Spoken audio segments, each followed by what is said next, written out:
ভোরের প্রথম আলো ফুটতেই জেগে ওঠে এক নতুন দিনের গল্প। একটি নতুন বছর, নতুন আশা, নতুন স্বপ্নের সূচনা। বাংলার মাটিতে আজ সেই নতুন স্বপ্নের দিন, বাংলা নববর্ষ। বাংলা সনের জন্ম ঘটে সম্রাট আকবরের রাজস্ব আদায়ের আধুনিকায়নের প্রেক্ষাপটে। ভারতবর্ষে মুঘল শাসন আমলে কৃষি পণ্যের খাজনা আদায় হতো হিজরি পঞ্জিকা অনুসারে। কিন্তু হিজরি সন চাঁদের উপর নির্ভরশীল হওয়ায় তা কৃষি ফলনের সাথে মিলত না। ফলে অসময়ে কৃষকদের খাজনা পরিশোধ করতে বাধ্য করা হতো। চন্দ্র বছর হয় ৩৫৪ দিনে, আর সেখানে সৌর বছর হয় ৩৬৫ বা ৩৬৩ দিনে। ফলে দুটি বর্ষপঞ্জির মধ্যে ব্যবধান থেকে যায় বছরে ১১ বা ১২ দিন। খাজনা আদায়ে সুষ্ঠুতা প্রণয়নের লক্ষ্যে মুঘল সম্রাট আকবর বাংলা সনের প্রবর্তন করেন। সম্রাটের আদেশ মতে রাজকীয় জ্যোতির্বিজ্ঞানী ফতেহুল্লাহ সিরাজি সৌরসন ও আরবি হিজরি সনের উপর ভিত্তি করে বাংলা নতুন সনের সূচনা করেন।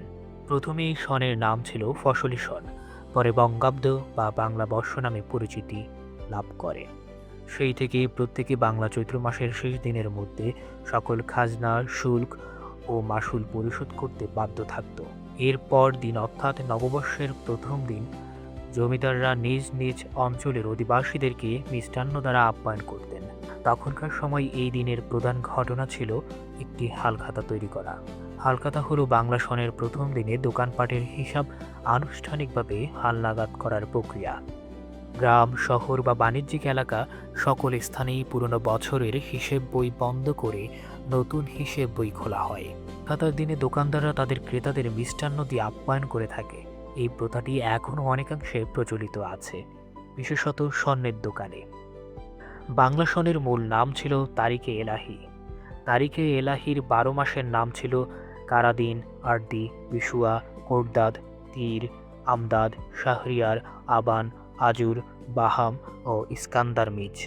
কারো পক্ষে আসলে নিশ্চিত করে বলা সম্ভব নয় কখন এবং কিভাবে এসব নাম পরিবর্তিত হয়ে বৈশাখ, জ্যৈষ্ঠ, আষাঢ়, শ্রাবণ, ভাদ্র, আশ্বিন, কার্তিক, অগ্রহায়ণ, পৌষ, মাঘ, ফাল্গুন ও চৈত্র হয়।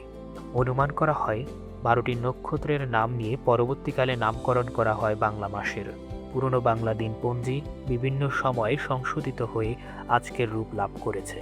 মজার বিষয় হলো সম্রাট আকবরের শাসনামলে বাংলা নববর্ষ গণনা শুরু হলেও তা ১ থেকে নয়, বরং হিজরি ৯৬৩ সনের সাথে মিল রেখেই ৯৬৩ সন থেকে গণনা শুরু হয়। যদিও অনেকে মনে করেন ইংরেজি ৫৯৩ খ্রিস্টাব্দে গৌড়ের রাজা শশাঙ্কের সিংহাসনে আরোহণের দিন থেকেই গণনা শুরু হয় বাংলা বর্ষপঞ্জি বা বঙ্গাব্দ, এবং সম্রাট আকবরের শাসনামলে এই সনকেই অনুসরণ করে বাংলা সনের প্রচলন শুরু হয়। আধুনিক নববর্ষ উদযাপনের খবর প্রথম পাওয়া যায় ১৯১৭ সালে। প্রথম বিশ্বযুদ্ধে ব্রিটিশদের বিজয় কামনা করে সে বছর পহেলা বৈশাখে হোম কীর্তন ও পূজার ব্যবস্থা করা হয়।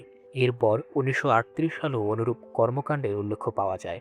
যদিও বর্তমানে ইংরেজি এপ্রিল মাসের ১৪ তারিখে পহেলা বৈশাখের দিন বাংলা নববর্ষ উদযাপিত হয়।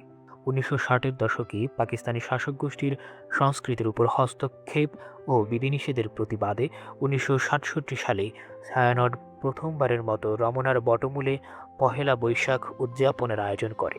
যদিও নাম রমনার বটমূল, তবে গাছটা কিন্তু বট নয়, বরং অশ্বত্থ গাছ। ১৯৮৬ সালে যশোরে চারুপীঠ প্রথমবার আনন্দ শোভাযাত্রার আয়োজন করেছিল। পরবর্তীতে এর আদলেই ১৯৮৯ সালে ঢাকা বিশ্ববিদ্যালয়ের চারুকলা অনুষদের উদ্যোগে আয়োজিত হয় বর্ষবরণ উৎসব আনন্দ শোভাযাত্রা। যদিও পরবর্তীতে এর নাম বদলে মঙ্গল শোভাযাত্রা দেওয়া হয়। ইউনেস্কো বাংলাদেশ সরকারের সংস্কৃতি বিষয়ক মন্ত্রণালয়ের আবেদনক্রমে ২০১৬ সালের ৩০শে নভেম্বর বাংলাদেশের মঙ্গল শোভাযাত্রাকে বিশ্বের গুরুত্বপূর্ণ অধরা সাংস্কৃতিক ঐতিহ্যের তালিকায় অন্তর্ভুক্ত করে। পুনরায় স্বৈরাচার বিদায়ের পর ২০২৫ সালে মঙ্গল শোভাযাত্রা নামটি পরিবর্তন করে আবারও সেই বর্ষবরণ আনন্দ শোভাযাত্রা নামটি ফিরে আসে। ২০২৫ সালে অর্থাৎ ১৪৩২ বঙ্গাব্দ বর্ষবরণ আনন্দ শোভাযাত্রা ছিল নান্দনিকতা ও প্রতীকী বার্তায় ভরপুর। এতে ৭টি বড় মোটিভ স্থান পায়, যার মধ্যে উল্লেখযোগ্য ছিল ফ্যাসিবাদের মুখাকৃতি, মুগ্ধের পানির বোতল, কাঠের বাঘ, ইলিশ মাছ, পালকি ও শান্তির পায়রা। পাশাপাশি 7টি মাঝারি মোটিফের মধ্যে সুলতানি ও মোগল আমলের মুখোশ, রঙিন চরকি, তালপাতার সেপাই, তুহিন পাখি, পাখা, ঘোড়া এবং প্রায় 100 ফুট দৈর্ঘ্যের লোকজ চিত্রকর্ম বিশেষভাবে দৃষ্টি আকর্ষণ করে।